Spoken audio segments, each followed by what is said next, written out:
오늘 사전투표 소중한 한 표를 행사했다고 합니다. 영상으로 만나보시고 이어가 보도록 하겠습니다.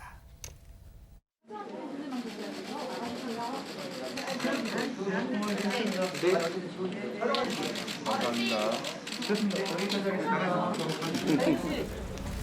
촛불을 들고 광화문과 시청 앞에 모이셨던 수많은 국민들을 생각했습니다. 국민과 함께 반드시 승리해서 통합, 경제, 평화의 길을 확고하게 열어가겠습니다. 네, 저렇게 사전투표 소중한 한 표 행사 이후 또 이 유권자들 향한 메시지도 내놨는데, 근데 허주연 변호사님, 보통 사전투표를 어디서 하는가도 되게 중요하잖아요. 어디서 했어요? 굉장히 중요한 의미가 있죠. 특히 이번 이재명 후보 사전투표는요, 지금 중구 소공동 주민센터에서 이루어졌거든요. 네. 여기 이제 정한 이유가 뭐 촛불 민심의 상징인 광화문에서 제일 가까운 곳이다, 투표소다. 그래서 여기로 정했다고 하는데 사실 여기에 좀 논란이 있습니다. 왜요? 원래 이재명 후보가 사전투표를 하려고 계획했던 것은 강원도 속초였어요. 그래요? 여기서 이제 강원도 지역에서 대선 후보가 사상 최초로 사전투표를 한다 해가지고 이게 공지가 굉장히 크게 나갔었거든요. 근데 갑자기 하루 만에 일정이 바뀐 겁니다. 강원 지역 야당에서 난리가 났어요. 이거 강원도 선거 포기 아니냐. 이거는 강원도민뿐만 아니라 서울 시민까지 다 우습게 보는 행동이다라고 했고요. 또 한 가지, 강원도 수건 사업 중에 하나가 이제 설악산에 오색 케이블카 설치 관련한 내용이거든요. 이걸로 이제 설왕설래 논란이 많았는데 이재명 후보가 이걸 설치한다고 했다가 갑자기 또 안 한다라고 입장을 바꾼 적이 있어요.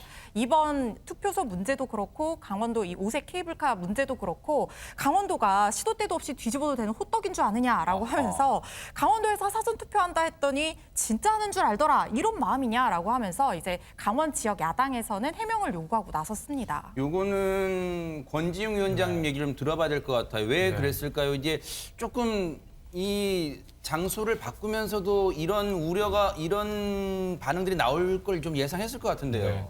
사실 이제 캠프가 예정했던 걸 그대로 하는 게 제일 좋은 일입니다. 근데 그러지 못하는 그렇죠. 경우가 있을 때는 설명을 좀 드려야 되는데 그렇죠, 네. 그럼에도 불구하고 섭섭하실 수 있다고 생각하고요. 근데 저는 최근에 이제 2030 지지율이 이재명 후보의 지지율이 조금씩 많이 올라오고 있습니다. 특히나 2030 여성들의 지지율이 올라오고 있고, 근데 이분들이 수도권에서 많이 계시기도 하고 또 담론을 형성하고 계시기도 해요. 그래서 여기에 좀 전략적으로 집중하려고 했던 거라고 저는 좀 전해 들었고요. 네. 그리고 근데 강원도를 아예 안 갔던 건 아닙니다. 그리고 그렇게 투표를 하고 강원도 홍천과 춘천에 가서 이제 일정을 했고요. 네. 그리고 이재명 후보의 경우는 강원도 평화특별도로 만들어서 거기에 이제 어떤 그 지역으로서의 역할을 할 수 있게 해보겠다고 하는 공약도 한 바 있어서 네. 조금 일정을 급하게 바꿔서 아마 혼란이 있으셨을 것 같고 그런 부분에 있어서는 좀 죄송스럽지만 또 이해해 주시지 않을까 싶습니다. 네. 사실 선거 막판에서 하민경 대변인님, 상대방의 실수 조그만 거라도 우리한테는 유리한 점 뭐 이렇게 인식을 하잖아요. 지금 갑자기 사전투표 장소를 바꾼 부분에서 국민의힘 입장이나 반응 같은 건 없어요, 그러면? 사실 이게 또 한 번의 말바꾸기가 아닌가. 사실 강원도에서 이제 생각하시는 거 아까 전에 말씀하신 것처럼 사전투표를 내가 어느 곳에서 하는지는 상당히 중요합니다. 그런 부분에서 아까 이제 공동선대위원장님이 말씀하셨는데 민주당 2030 여성분들의 지지층이 많기 때문에 그 표심을 위해서 그러면은 이제 장소를 바꿔서 투표를 한 것이냐, 네. 이런 부분에 대한 좀 비판의 목소리가 있는 것 같습니다. 자, 어쨌든 그렇게 이 민주당 선대위에서는 해명과 입장을 냈지만 그 부분도 뭔가 석연치는 않아, 개운치는 않단 말이에요. 이 부분에 대해서는 전혜연 평론가님의 추가 발언 좀 들어볼게요. 네네. 제가 고향이 강원도입니다. 아, 네. 강원도에서 일로 했습니다. 그래서 사실 이재명 후보가 오지 않은 건 저도 개인적으로 좀 아쉽습니다. 아마 강원도의 많은 분들이 여야를 넘어서 주요 정치인들이 도의 현안에 관심을 가져준다면 고마운 일이죠. 그래서 조금 섭섭할 수는 있는데 국민의힘이 이렇게 비판을 하는 거 보면서 어떤 생각이 들었냐면 그럼 안철수 후보가 3월 3일 날 유세 전격 취소한 건 어떻게 봐야 됩니까? 그거는 호떡이라고 안 봐도 됩니까? 그날 어떤 유세 일정이 잡혔냐? 서울 남대문 시장, 고려대, 건국대, 한양대 청년들 지지한다라고 하면 그럼 청년들을 우습게 본 거냐? 이렇게 해석할 수 있나요? 좀 과한 측면이 있다라고 생각을 하고요.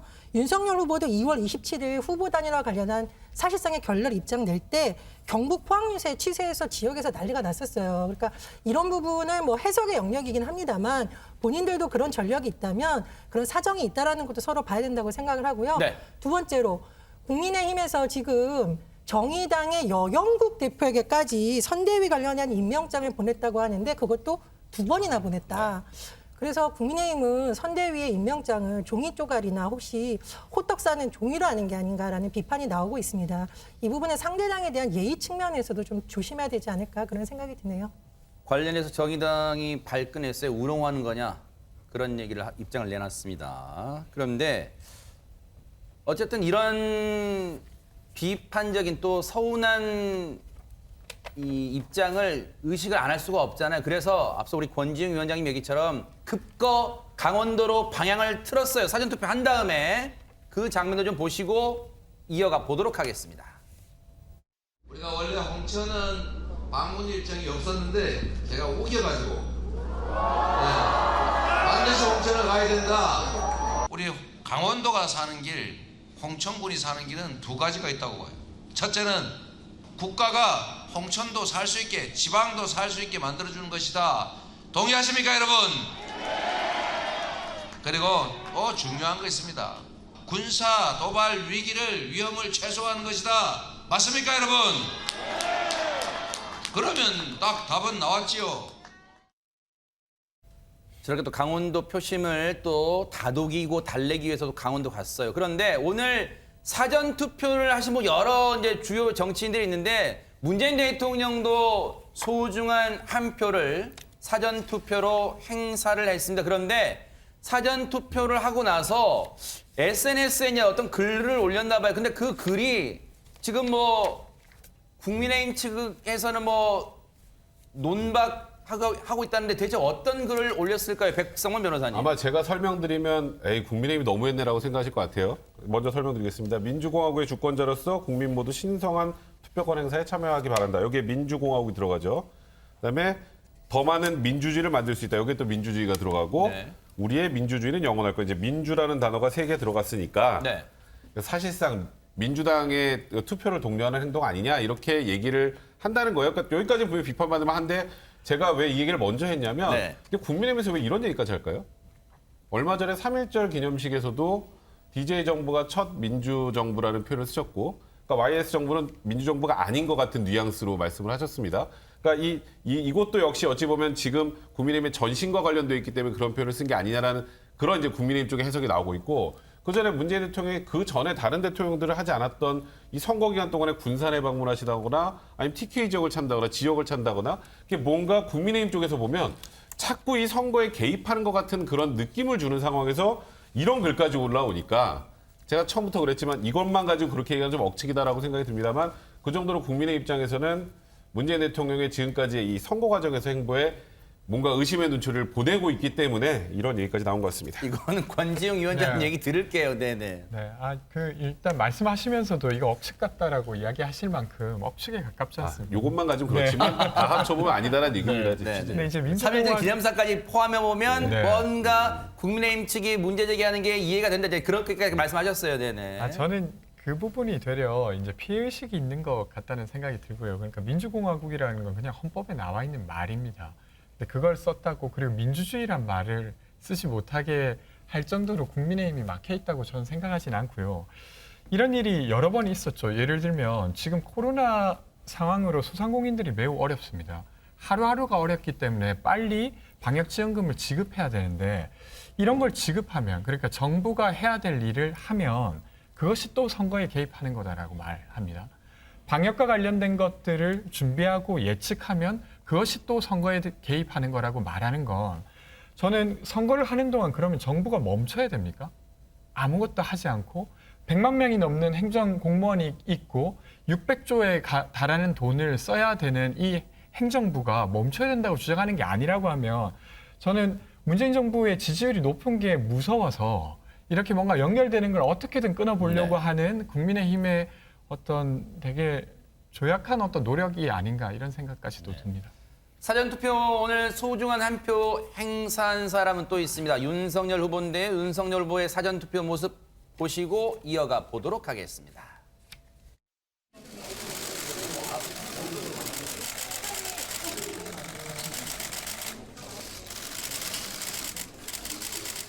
대연동에 있는 남구청 투표소는 제가 20여 년 전에 부산에 근무할 때 또 살던 동네여서 또 감회가 좀 새롭습니다.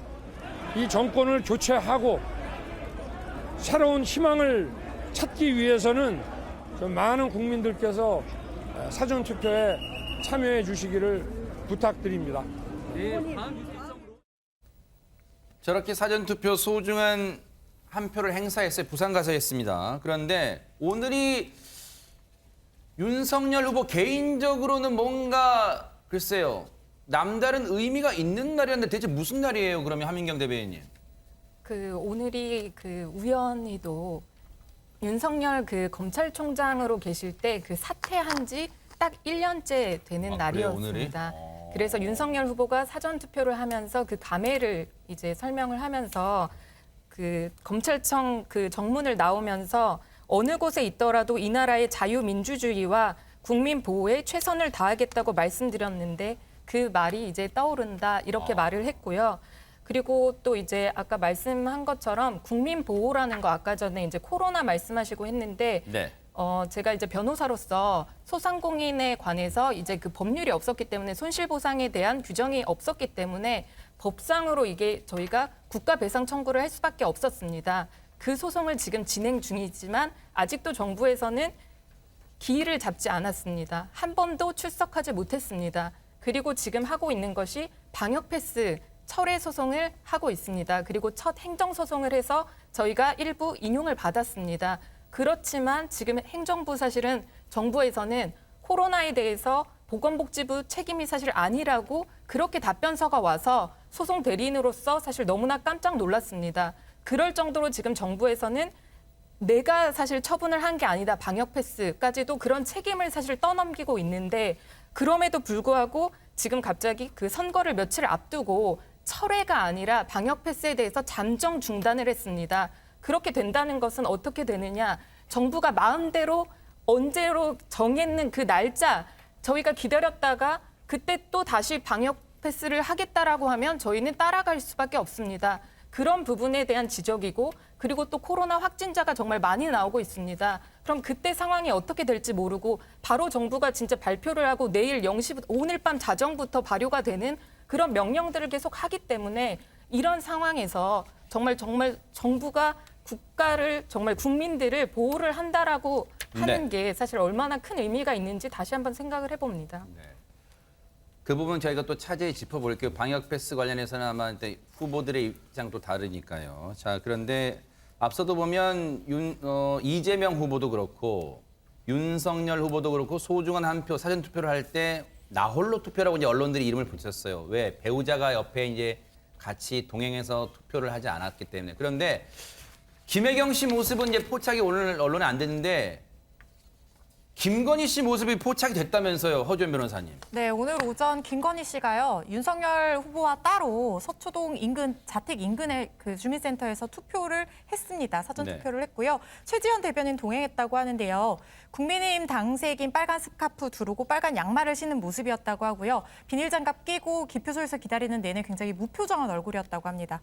모든 이 절차는 10분 정도 걸렸는데 소감이 어떠냐 이렇게 물었더니 그냥 고생 많으십니다라고만 얘기하고 짧게 얘기하고 떠났다고 하고요. 윤석열 후보가 오늘 오전 SNS 통해서 이 김건희 씨 사전투표 모습 사진을 올렸는데요. 투표소 들어서는 모습이랑 기표소 들어서는 모습 두 장을 올렸다고 하고요. 별다른 글 없이 소중한 투표, 투표해주세요라고 투표를 독려하는 해시태그를 달았다고 합니다. 네. 사실 이제 주요 후보 중에 이제 법정 TV 토론 3차까지 참여했던 후보로만 기준을 놓고 보면 이제 안철수 후보는 이제 후보를 사퇴했기 때문에 이재명 후보와 윤석열 후보는 나홀로 투표를 했어요. 그런데 허주연 변호사님, 심상정 후보도 사전 투표를 했는데 다른 후보들과는 좀 다른 모습이었다 그런 얘기가 들려요. 어떻게 했길래 다른 모습이라는 거예요? 남편과 아들과 같이 사전 투표를 했어요. 아, 그래요? 유일하게 대선 후보들 중에 지금 유일하게 이렇게 가족과 사전 투표를 하는 모습을 아, 보였고요. 저 모습이군요. 네. 네, 바로 저 모습입니다. 그리고 이제 사전 투표 장소로 종로구 해화동을 선택을 했는데 이게 이제 종로구 국회의원 재보궐 선거에 배복주 정의당 부대표가 출마했기 때문이거든요. 그래서 심 후보가 이번에 사전 투표를 하면서 배복주 후보에 대해서 적극적인 성원을 부탁드린다라고 지지를 호소하기도 했습니다. 네. 전혜연 평론가님께 총평 한번 부탁드릴게요. 왜냐하면 이번 대선은 뭐 누가 이기든 간에 두고두고 남을 거란 말이에요. 뒷말도. 왜냐하면 오늘 사전투표 모습도 그래요. 사실은 양강을 이루는 후보들이 나홀로 투표하는 모습. 뭐 그게 나쁘다, 뭐 좋다 그런 평가를 떠나서 글쎄요. 바라보는 유권자 입장도 좀 씁쓸할 것 같다는 생각도 듭니다. 굉장히 씁쓸합니다. 사실 대한민국 5년 앞으로의 미래를 이끌 국정 운영의 최고 책임자를 뽑아야 되는 선거인데 이른바 배우자 리스크, 가족 리스트가 많이 불거졌습니다. 제가 곰곰이 생각을 해보니까 아마 여야 거대 정당의 두 후보가 상대적으로 대선 본선에서는 정치 신인에 가깝죠. 그렇다 보니 정책을 검증하거나 또는 정책을 뚜렷하게 잡아놓고 서로 논쟁을 하는 것이 아니라 작은 부분으로 폭발력을 발휘하려는 정당들의 욕심이 이런 결과를 만든 것이 아닐까 생각을 하고요. 그럼에도 불구하고 네. 아직까지 법적으로 규명되지 않은 부분은 반드시 규명이 돼야 된다고 봅니다. 마지막으로 네. 예, 대선에서 우리가 놓치고 있는 여러 가지 의제들이 있는데 대선 끝난 이후에도 좀 논의가 됐으면 합니다. 그러네요.